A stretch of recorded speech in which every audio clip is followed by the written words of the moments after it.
1 month after the Battle of Seraph 4, the galaxy was still trying to understand what had happened.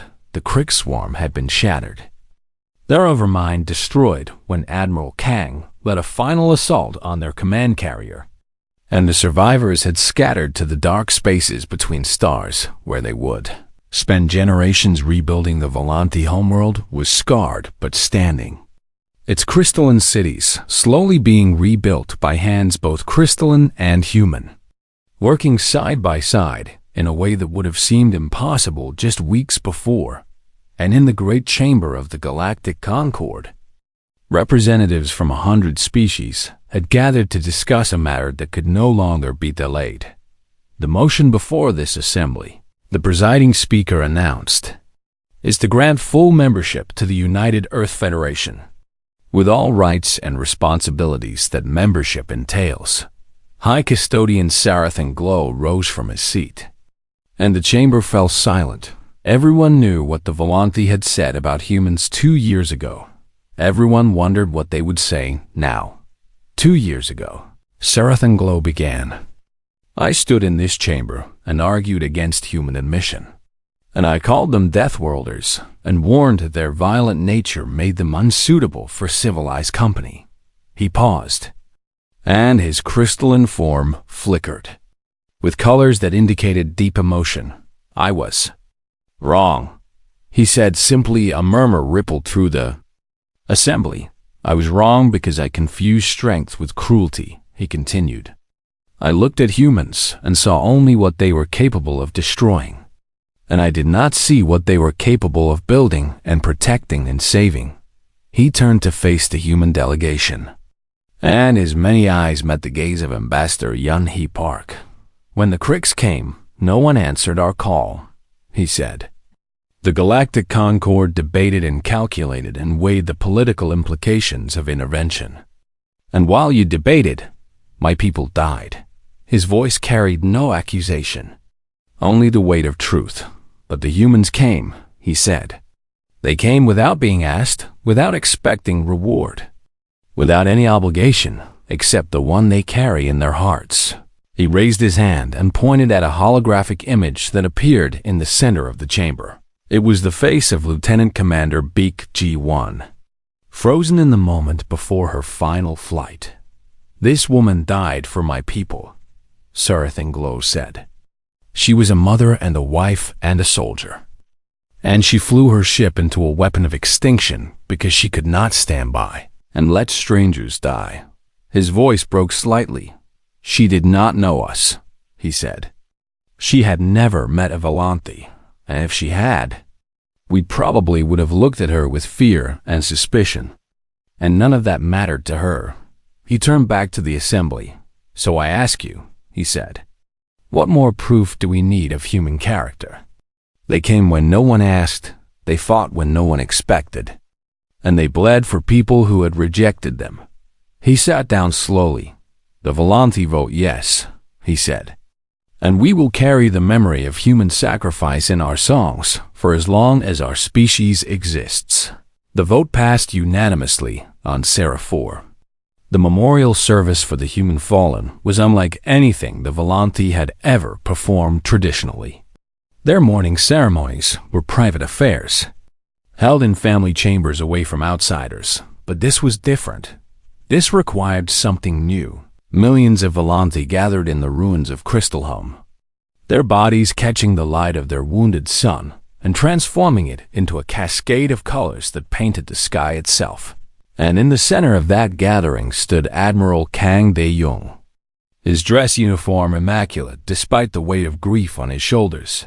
We lost 47 ships, he said to the assembled crowd, and 8,312 soldiers, sailors, and pilots.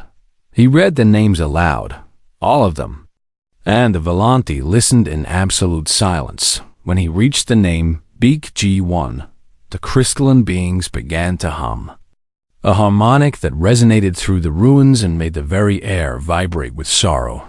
It was the highest honor they could offer, a mourning song that had never before been given to an end. Outsider Admiral Kang bowed his head and let the tears fall freely. Lieutenant Commander. Beak was asked why she was willing to die for strangers, he said when the humming faded.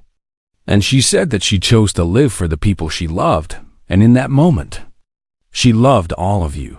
He looked up at the crowd of crystalline faces. That is what it means to be human, he said. We do not ask whether someone deserves our help. And we do not calculate the cost before we act. And we do not turn away from suffering because it is not our problem. He placed his hand over his heart. We help because helping is right, he said. And we protect because protecting is who we choose to be. After the ceremony, Sergeant Major Cho Min-jun found himself standing alone in a quiet garden, staring at a memorial wall that listed the names of every being who had died in the battle. He was surprised when a small crystalline figure appeared beside him. It was Velashimmer, the child he had rescued from the bunker. She looked up at him with eyes that held none of the fear he remembered from their first meeting. My family wanted me to give you something, she said. Holding out her hand, in her palm was a small crystal, perfectly formed and glowing with soft inner light. It is a memory stone, she explained. We give them to people who have earned a place in our hearts. And you have earned a place in all of our hearts. Sergeant Major Cho knelt down and accepted the crystal carefully. Thank you, Velashimmer, he said. This is the most beautiful thing anyone has ever given me. You said your daughter would like to meet me. Velashimmer reminded him. Do you think she still would? Cho smiled, and it was the first genuine smile he had managed since the battle ended. I think she would love to meet you, he said. And I think she would tell you that not all humans are scary. Just like not all Volanthi are fragile. I'm not fragile, Velashimmer said with a hint of pride. I survived the Crix, and I have a Deathworlder for a friend. Cho laughed, a sound that startled him with its warmth.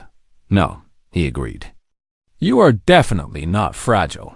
Far above them. Captain Shin Yuna stood on the bridge of the Resolve and looked at a galaxy map covered in blinking lights. Each light was a distress signal, a cry for help from some corner of the universe. Some were from species that had welcomed humanity. Some were from species that had feared them, and some were from species that had never heard of Earth at all.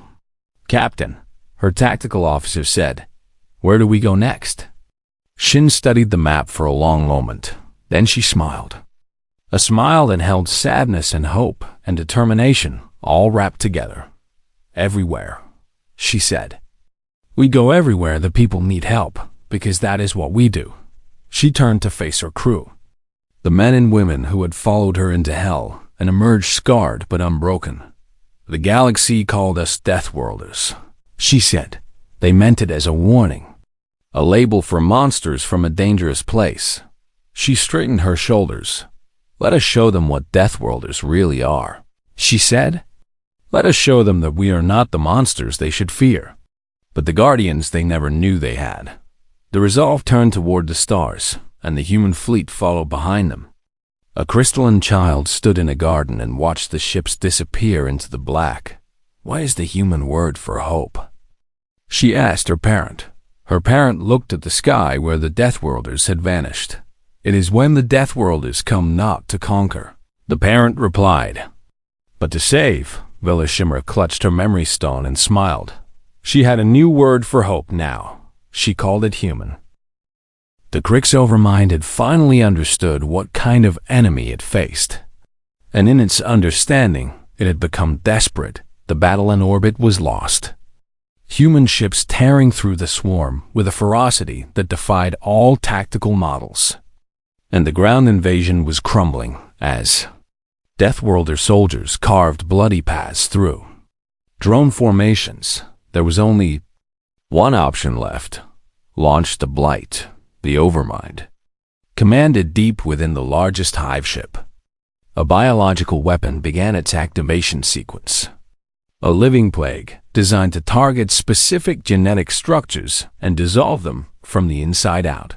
The weapon had been engineered specifically for Volanthi biology, and once it reached the planet's atmosphere, Every crystalline being on Seraph 4 would die within hours. There would be no survivors. There would be no chance for rescue. There would only be extinction. Delivered not through honorable battle, but through poison and cowardice. The weapon launched from the hive ship like a meteor of death. Its trajectory aimed at the sanctuary of luminance, where millions of Volanti civilians had gathered for protection. On the bridge of the Resolve, Captain Shin Yuna watched the launch with cold horror analysis. She demanded biological weapon, her science officer reported, his voice tight with controlled fear. Designed to kill every Volanthi on the planet within 6 hours of atmospheric dispersal. And it will reach the sanctuary in 12 minutes. Can we intercept? Negative, Captain. And our closest ships are engaged with enemy forces and cannot disengage in time. Shin stared at the tactical display, watching the weapon's trajectory arc toward the planet like a death sentence like Triton in light. 12 minutes, millions of lives, and no way to save them. Captain, a voice said over the communication channel. This is Lieutenant Commander Beak G1 of the Fighter Squadron Thunderbird. And I can reach the weapon in 10 minutes. Shin felt her heart stop. G1. The blast radius when that weapon is destroyed will... I know, G1 interrupted. And her voice was steady, almost peaceful. I have done the math, Captain, and I know what I'm volunteering for. I cannot order you to do this. You are not ordering me, G1 said. I am telling you what I'm going to do, and I am asking you to make sure my family knows why. Shin closed her eyes for a moment, and when she opened them, they were wet with tears she refused to let fall. Lieutenant Commander Beak G1, she said formally, your request is acknowledged, and your sacrifice will be remembered. Thank you, Captain, G1 replied. Tell my daughter that her mother loved her more than the stars. And tell my husband that I will wait for him wherever we go after this. Her fighter broke away from the formation and accelerated toward the weapon, its engines burning at maximum output on the planet below. High Custodian Sir Ethan Glow watched the approaching doom on his sensors and felt something he had never expected to feel toward a human. He felt grief. She is going to die for U.S., he whispered. Ambassador Yunhee Park stood beside him, her hands clasped together and her lips moving in what might have been a prayer. Yes, she said simply. Why? Sir Ethan Glow demanded, and there was anger in his voice now. Anger at a universe that would ask such a price. Why do your people keep giving everything for strangers who have shown them nothing but contempt? Yunhee turned to look at him, and her eyes held a depth of emotion that transcended species barriers. Because that is who we choose to be, she said. We came from a world that should have killed us, and instead it taught us that survival alone is not enough. And we survived so that we could do more than just exist. She gestured at the screen where G1's fighter was closing on the weapon. We survived so we could matter, she said. So that when the universe asked us who we were, we could answer with something other than our own fear in her cockpit. Beak G1 flew faster than she had ever flown before. The weapon was ahead of her, a pulsing mass of biological horror wrapped in a chitinous shell, and she could see the planet below it. Beautiful and crystalline and full of people who were counting on her. She thought about her daughter, about the way she laughed when G1 tickled her feet, about the drawings she made of their family with crayons that never stayed inside the lines. She thought about her husband, about his terrible jokes and his warm hands and the way he always knew when she needed to be held. She thought about Earth, about the mountains and oceans and cities full of humans who would never know her name, but who would live in a galaxy shaped by what she was about to do. And she thought about the Volanthi, about crystalline children who had done nothing wrong except exist on a planet that a monster wanted to consume. This is Lieutenant Commander Beak G1, she said into her communication channel, broadcasting on all frequencies. To anyone who is listening, human or Volanti or Crix or anyone else in this galaxy. Her targeting computer locked onto the weapon. I want you to know that I am not afraid, she said. I am sad because I will miss my family, and I am angry because the Crix forced me to make this choice. But I am not afraid. She armed her weapons. Humans are called Deathworlders because we come from a planet that tried to kill us. She continued, but we are not defined by death. And we are defined by what we choose to live for. The weapon filled her view screen. I choose to live for the people I love, she said, and right now. That includes millions of Volanti who have never met me and who might not even know my name. She pulled the trigger. Tell them we kept our promise. The explosion was visible from orbit. A brilliant flash of light that turned the darkness of space into momentary day. The biological weapon was destroyed. Its deadly payload consumed by fire before it could reach the atmosphere, and Beak G1's fighter was gone, vaporized in the same instant, leaving nothing behind but light and silence and a transmission that would be played on 1,000 worlds on the Resolve. Captain Shin Yuna bowed her head and let the tears fall on the planet's surface. Sergeant Major Cho Min-jun paused in his evacuation of civilians and looked up at the sky, somehow knowing that something precious had just been lost, and in the Volanti Command Center, High Custodian Sarthan Glove fell to his knees and made a sound that his species made only in moments of profound grief and profound gratitude intertwined.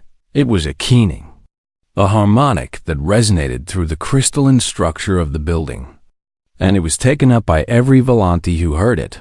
A human woman had died for them. A Deathworlder had sacrificed everything so that strangers could live, and the Volanti did not have words for what they felt. So they sang instead, their voices rising in a melody that had no name but needed none. It was the sound of a species learning what it meant to be, saved by someone who owed them nothing. It was the sound of a debt that could never be repaid, but would never be forgotten, and it was the sound of the beginning of something new. The Volanti city of Crystalholm had stood for 6,000 years, its towers reaching toward the sky like frozen music made solid. And in less than a day, the Crix had turned it into a slaughterhouse. Sergeant Major Cho Min-jun led his platoon through streets littered with crystalline bodies, and he forced himself to keep moving, even as the sight burned itself into his memory. The Volanti were beautiful even in death, their translucent forms catching the light of their burning city and scattering rainbows across the rubble. But beauty meant nothing to the Crix drones that hunted through the ruins, searching for survivors to drag back to the hive ships for processing. Contact ahead, Private Jang Soo-bin whispered, his voice tight with controlled fear. I count 12 drones surrounding a shelter structure. Cho raised his fist and his platoon halted behind cover, their movements as silent as shadows despite the heavy armor they wore. He studied the situation through his tactical visor and felt his jaw tighten. The shelter was a civilian bunker, designed to protect non-combatants during emergencies, and the Crix were trying to cut through its walls with their acid-secreting appendages. Inside that bunker were people fragile, crystalline people who had never known violence and who were listening to monsters slowly chewing through their only protection, rules of engagement. Cho said quietly, we hit hard and we hit fast and we do not stop until every drone is dead. Because those people in that bunker do not have time for us to be careful. His soldiers nodded, their faces hidden behind visors, but their determination radiating through their posture. On my mark, Cho said. 3, 2, 1, mark. The platoon exploded from cover like a force of nature. Unleashed human weapons roared in the alien streets, each shot precisely placed to pierce Crix's chitinous armor at its weakest points. The drones spun to face this new threat, their mandibles clicking in what might have been confusion or rage. But the humans gave them no time to organize. Cho was the first to reach the enemy line, his combat blade in one hand and his pistol in the other. and he moved through the drones like a dancer performing a routine. He had practiced 1,000 times. A drone lunged at him, and he sidestepped, driving his blade through its sensory cluster. Another tried to spray him with acid, and he shot it twice in the thorax before it could complete the motion around him. His soldiers fought with the same brutal efficiency, each one covering the others, each one trusting their companions with their lives. In 30 seconds, the 12 drones were dead. In 31 seconds, Cho was at the bunker door, his voice calm despite the adrenaline flooding his system. "Volante civilians. This is Sergeant Major Cho of the United Earth Marines," he called out. "We are here to evacuate you to safety. Please open the door." For a long moment, there was only silence. Then the door opened slowly, and Cho found himself looking at a group of about 30 Volante, their crystalline bodies pressed together in terror, their many eyes reflecting his armored form, like he was some kind of nightmare made flesh. They were afraid of him. Of course they were. He was a Deathworlder, a monster from a toxic planet, and he was covered in the blood of creatures he had just killed with his bare hands. But he was also their only chance at survival.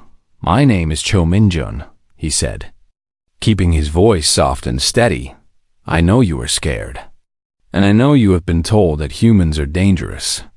And you were told the truth." He removed his helmet so they could see his face, see that he was flesh and blood and not some machine built for destruction. "We are dangerous," he continued. "We come from a world that tried to kill us every day of our evolution.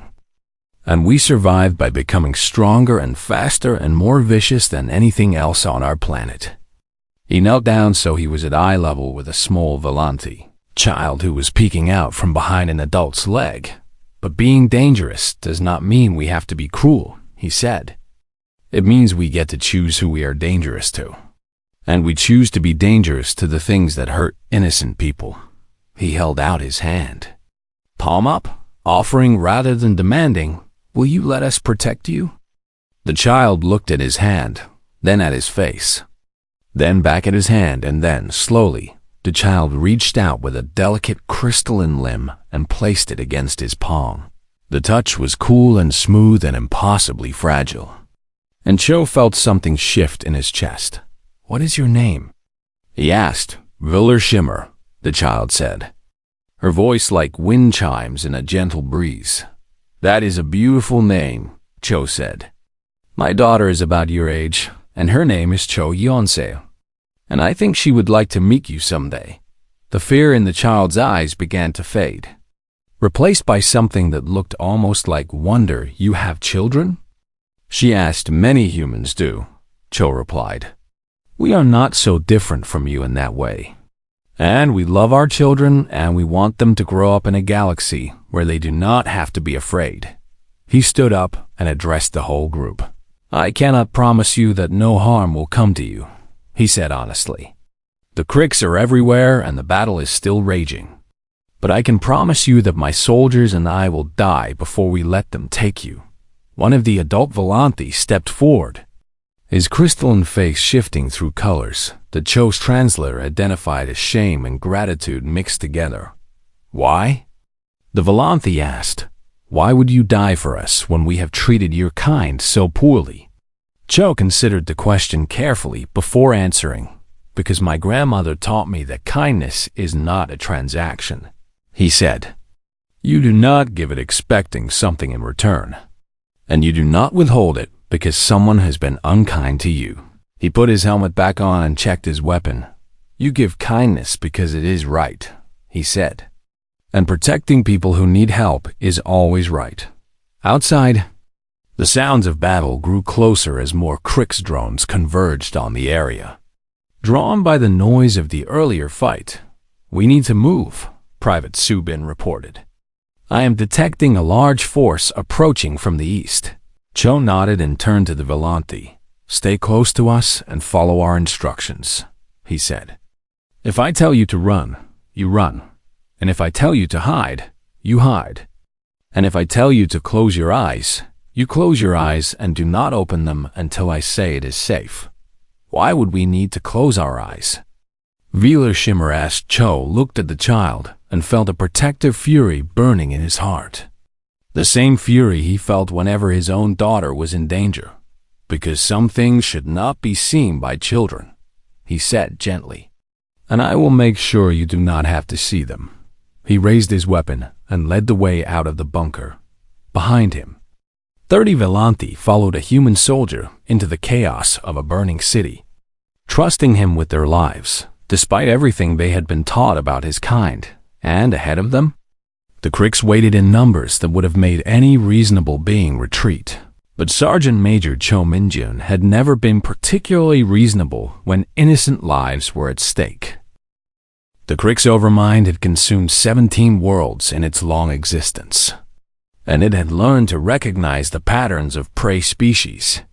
When they faced extinction, first came the desperate, transmissions begging for mercy.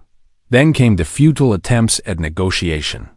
And finally came the silence as the prey accepted their fate and waited. For the end, the Volanthi had followed this pattern perfectly, their crystalline civilization crumbling under the weight of the swarm's assault. And the Overmind had already begun calculating how many new drones it could birth from the resources of Seraph 4. Then the Deathworlders arrived, and everything the Overmind understood about prey species shattered like glass. Captain Shin Yuna stood on the bridge of the Resolve and watched the tactical display with calm, focused eyes. 200 human ships faced a Krix Armada of over 500 organic vessels, and by any reasonable calculation, the humans were outmatched, but reasonable calculations rarely applied to humans. Admiral Kang, she said into the fleet-wide communication channel. All ships are in position and weapons are charged and crews are ready. Admiral Kang's voice came back steady and clear. Open a channel to the Krix command vessel, he ordered. Let us give them one chance. The communication technician nodded and worked her console. And within moments, the strange clicking voice of the Krix Overmind filled the bridge. You are the humans, it said. And there was something like curiosity in its tone. The Deathworlders from the toxic planet called Earth. And you have come to defend prey that rejected your kind.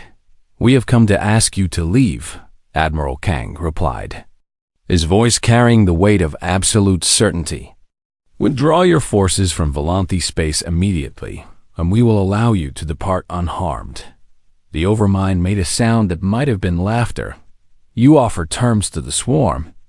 We who have devoured civilizations far older and more powerful than yours. You are 200 ships against 500, and your mathematics must be as primitive as your world. This is not a negotiation, Kang said. This is a warning, and I will not repeat it. Then, do not repeat it, the Overmind replied.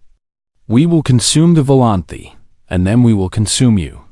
And your bones will feed our young for generations. The channel closed, and silence hung over the bridge of the Resolve for a long moment.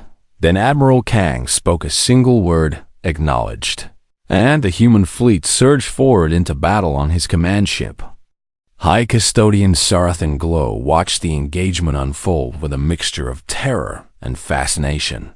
He had studied human military tactics in preparation for their application to the Galactic Concord, and he had dismissed them as reckless and undisciplined and unsuited for modern warfare.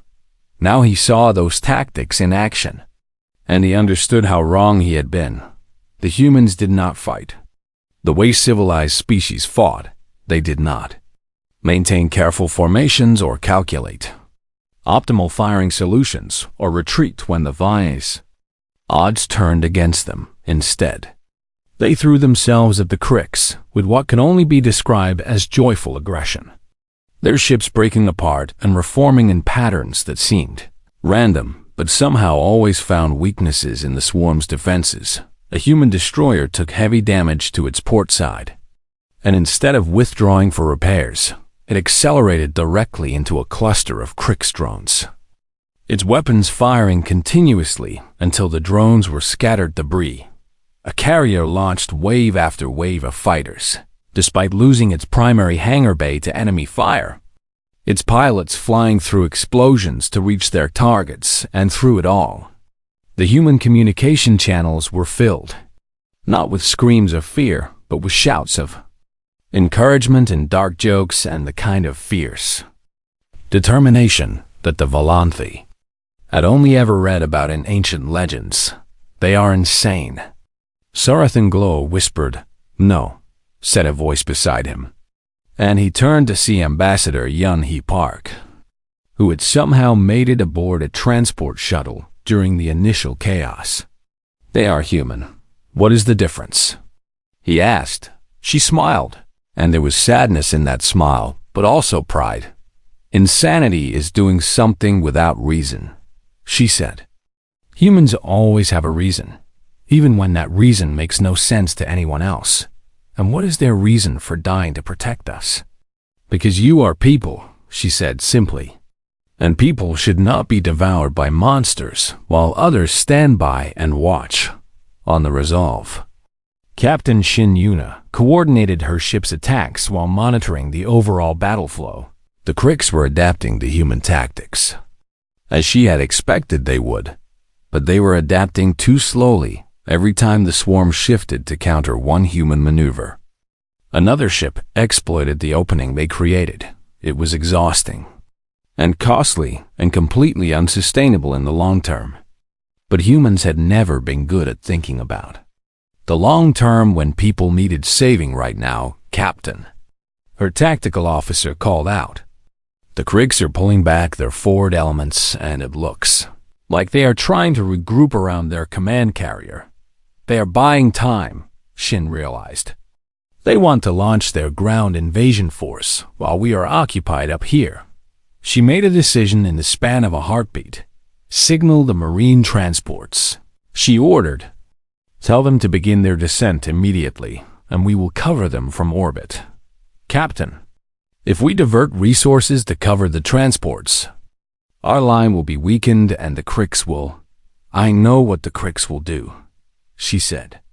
"And I am telling you that those Marines are going down to that planet because there are Volanthi civilians dying right now, and we did not come all this way to watch them die from a safe distance."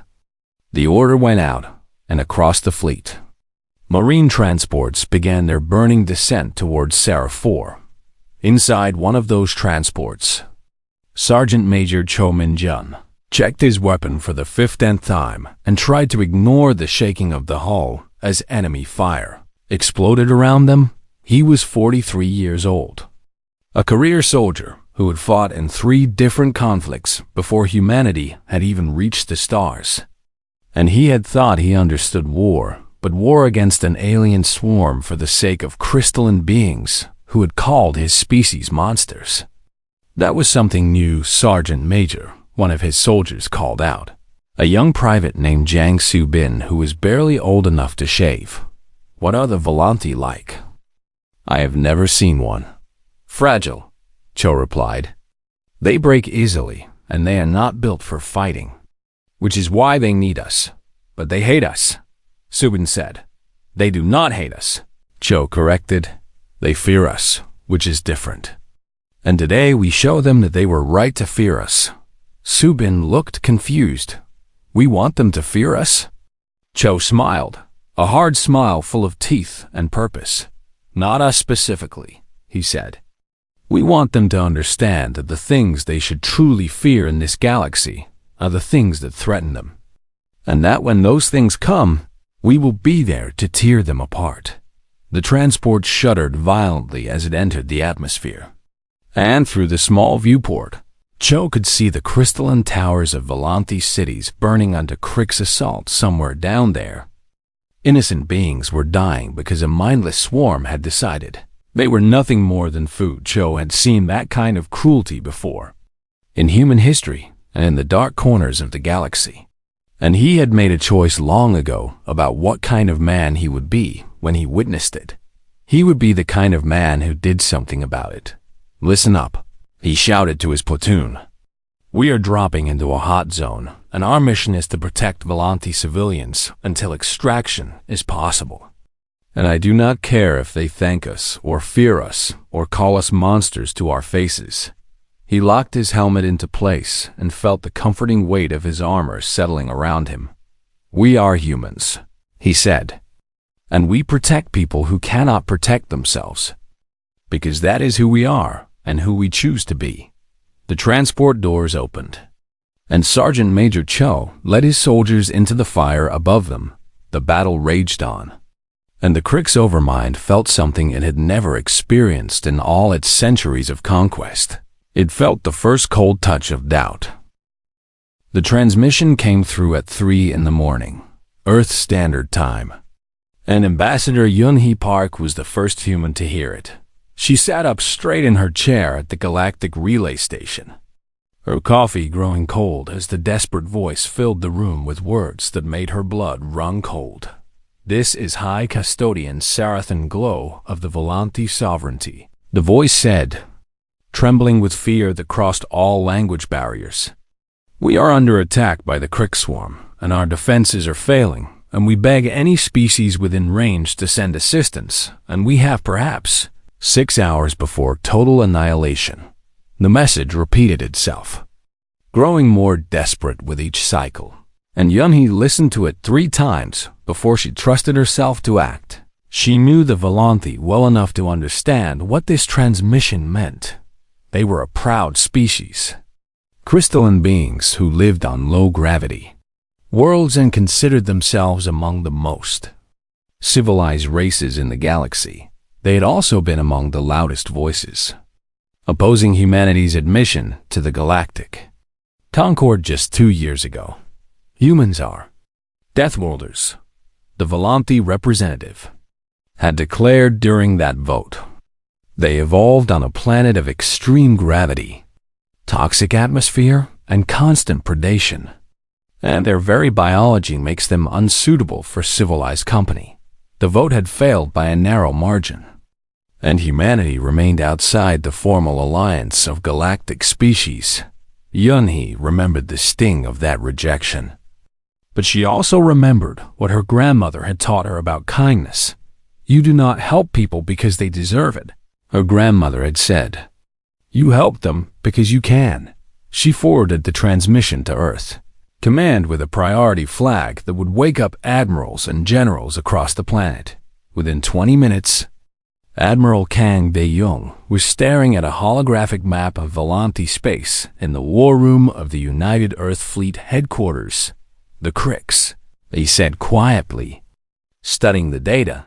They have not attacked a major civilization in decades. They must be desperate for resources, his aide replied. The Volanti homeworld of Seraph 4 is rich in the minerals they need for reproduction. And the Galactic Concord? Kang asked. No response yet, sir. And even if they mobilize immediately, they cannot reach Seraph 4 for at least 48 hours. Kang nodded slowly, his weathered face revealing nothing of the calculations running through his mind. The Volanti had rejected humanity and called them monsters, and warned other species to keep their distance from the dangerous apes of Earth. But right now, the United Earth Fleet was the only force close enough to make a difference. How many ships can we have ready in 2 hours? He asked. His aide blinked in surprise. Sir, we have no treaty with the Volanti, and they have made their feelings about humans very clear. And there would be significant political complications if we... How many ships? Kang repeated. The aide checked his tablet. The 3rd and 7th fleets are currently in the Meridian sector on training exercises, and that gives us approximately 200 combat-ready vessels within strike range. Mobilize them, Kang ordered Admiral. I must advise caution, and the Council will want to discuss. The Council can discuss whatever they wish, Kang said, and his voice carried the weight of a man who had seen too many people die while politicians debated. By the time they finish talking, the Volanti will be extinct, and I will not let that happen on my watch. He turned to face his staff, all of them young officers who had grown up hearing stories about how the galaxy viewed their species. I know what they call us, he said. Deathworlders and monsters and savages. And they fear us because of where we come from and what we survived to reach the stars. But today, we show them what that survival actually means. He placed his hand on the holographic map, right over the glowing dot that represented Seraphor. It means we do not abandon people in need, even when they have abandoned us, across the fleet. The orders spread like wildfire. Soldiers who had been sleeping in their bunks woke to blaring alarms and scrambled for their gear. Engineers who had been performing routine maintenance suddenly found themselves preparing warships for combat. Pilots who had been playing cards in recreation rooms sprinted for their fighters, and in the chaos of preparation, something remarkable happened. There was no hesitation, no complaints about rushing to save a species that had insulted them. Instead, there was determination, fierce and unshakable, burning in the eyes of every human who heard why they were mobilizing. The Volanthi need help became the only explanation necessary on Seraphor. High Custodian Sarathan Glow stood in his command center and watched his world die. The Krix had come in overwhelming numbers, their organic ships descending on the planet like a swarm of locusts, and the Volanthi defensive grid had held for almost a full day before it began to crack. His people were crystalline beings, beautiful and fragile, and they had never been warriors. They had relied on diplomacy and alliances and the protection of the Galactic Concord for generations, but the Concord was not coming, and diplomacy meant nothing to a hive mind that saw them only as resources to be consumed. Custodian, one of his aides called out, her voice sharp with panic. The orbital platforms are failing, and we have perhaps 2 hours before the Krix achieve total atmospheric control. Sarathan Glow closed his many eyes and felt the weight of extinction pressing down on his shoulders. He had sent the distress call knowing it was likely hopeless, but he had needed to try. He had needed to believe that someone in the vast cold galaxy might care enough to help. Sir, another aide interrupted. We are detecting new signals and many new signals. More Krix? Sarathan Glow asked, his voice hollow with despair. No, sir. And these signatures are different, and they are coming from the direction of... The aide stopped, her crystalline face flickering with colors that indicated confusion and disbelief. They are coming from Earth space. Sir, Sarathan Glow turned to the display screen, and what he saw made him take an involuntary step backward. 200 ships emerged from faster-than-light travel in perfect formation, their hulls painted in stark black, their weapon systems already charging with power that registered on Volanthi sensors as impossibly intense. He recognized the design of those ships from intelligence briefings, and he recognized the symbol emblazoned on their hulls. The unified sigil of Earth. The Deathworlders had come. Open a channel, he ordered, his voice barely a whisper. I need to know why they are here. The channel opened, and a human face appeared on the screen. It was a woman with sharp eyes and a calm expression, wearing the uniform of a United Earth Fleet captain. This is Captain Shin Yuna of the battleship Resolve, she said. We received your distress signal, and we are here to help. Sarathan Glow stared at her, unable to process what he was hearing. But we rejected you, he said.